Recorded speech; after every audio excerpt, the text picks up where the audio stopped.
जय माता दी दोस्तों, कैसे हैं आप सब। आशा है आप सब अपने कामों में व्यस्त होंगे। गुड दोस्तों, आज से मैं अपने वीडियो में एक नया चीज कर रही हूँ। अपना सुविचार आप सबसे शेयर करूँगी। आपको मेरा विचार कैसा लगा कमेंट में ज़रूर बताएंगे। तो फ्रेंड्स, आज का मेरा विचार सुनिए। आपकी सफलता में दो लोगों का महत्वपूर्ण योगदान होता है। पहला आपके पेरेंट्स का और दूसरा आपके शत्रु का। पेरेंट्स आपकी सफलता के लिए हमेशा आपका साथ देते हैं और शत्रु आपकी निंदा करता है, जिससे आपको आगे बढ़ने की प्रबल शक्ति मिलती है। तो फ्रेंड्स, इन दोनों लोगों को कभी इग्नोर मत कीजिएगा। तो चलिए, आपका विचार कैसा लगा हमें कमेंट बॉक्स में बताइएगा। तो दोस्तों, आज की कथा जो मैं सुनाने जा रही हूँ वो शिवलिंग के निर्माण के विषय में है।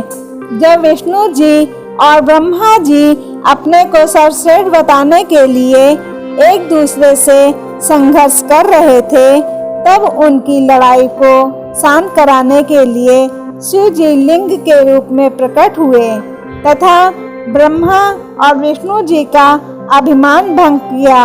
तो चलिए सुनते हैं आगे की कथा। ब्रह्मा और विष्णु का विवाद, एपिसोड 8, शिव पुराण। ओम गण गणपतये नमः। ओम नमः शिवाय। लिंगेश्वर परिचय। ओम नमः शिवाय।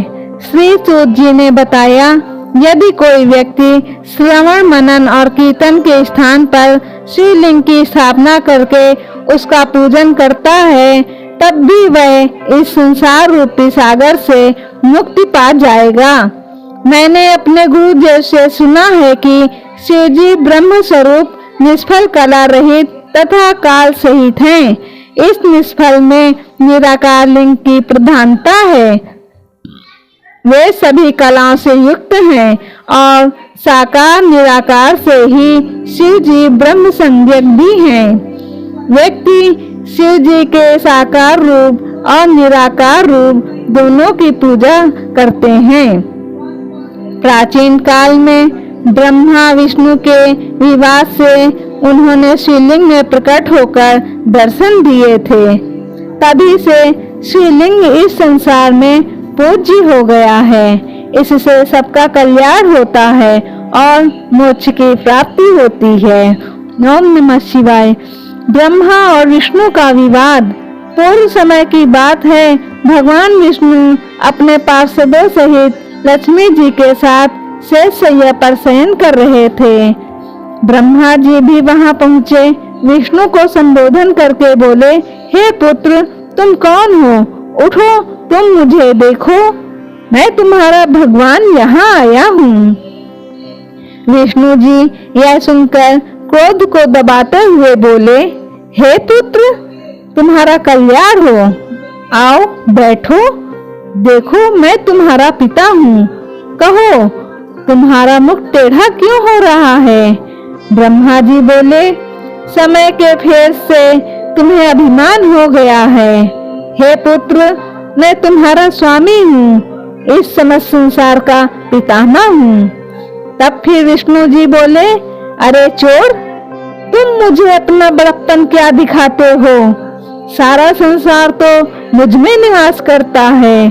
तुम मेरी ही नाभि के कमल से उत्पन्न हुए हो और मुझे ऐसी बातें कर रहे हो? तुम्हें यह शोभा नहीं देता।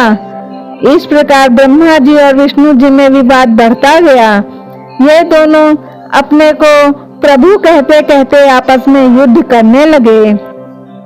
दोनों के प्रहारों से देवता व्याकुल होकर कांपने लगे और कहने लगे, जब आप दोनों अराजकता उत्पन्न कर रहे हो तो यह समस्त सृष्टि भगवान शिव की है। उनके बिना इस सृष्टि का एक तिनका भी इधर से उधर नहीं हो सकता। अतः हम सब शिव शंकर के पास चलते हैं। इतना कहकर सब देवता शिव शंकर भगवान जी के पास पहुँचे, जहाँ महादेव जी और पार्वती जी के साथ सभा में मणिमय सिंहासन पर विराजमान थे।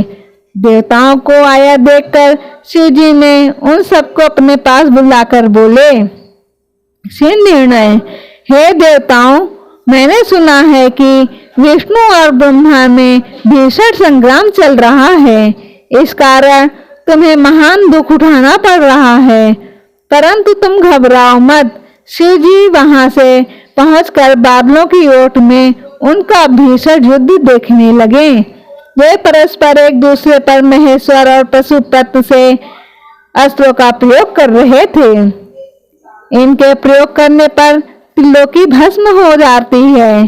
इस प्रलय के वातावरण को देखकर शिव जी एक तेजोमय अग्नि के समान दोनों के पथ में जाकर चमकते हुए स्तंभ यानी लिंग के रूप में प्रकट हो गए। विष्णु और ब्रह्मा महातेज वाले स्तंभ को देखकर विस्मय में पड़ गए। वो सोचने लगे, दोनों कहने लगे, हे इंद्रियातीत अग्नि स्वरूप स्तंभ क्या है, हमें इसका पता लगाना चाहिए। यह कहकर दोनों भी शीघ्रता से चल पड़े। विष्णु जी शूकर का रूप धरकर पाताल में गए और ब्रह्मा जी हंस का रूप धरकर ऊपर आकाश में गए, परंतु दोनों में से किसी को भी उस प्रकाश में लिंग के भेद का पता नहीं चल पाया। फिर ब्रह्मा जी ने आकाश में केतकी के फूल को देखा और उसे तोड़कर ले आए। उन्हें यह निश्चय हो गया कि उन्होंने महातेजस्वी स्तंभ का पता पा लिया है। वे केतकी के फूल को लेकर विष्णु के पास चले आए। विष्णु जी ने ब्रह्मा जी के पैर पकड़ लिए। ब्रह्मा जी के इस छल को देखकर शिव जी उसी समय प्रकट हो गए। विष्णु जी ने भगवान शंकर के चरण पकड़कर प्रणाम किया। विष्णु जी की इस महानता से भगवान शिव बहुत प्रसन्न हुए। उन्होंने प्रसन्न होकर उनकी शक्तिवादिता की प्रशंसा की और अपनी समानता प्रदान की। ओम नमः शिवाय।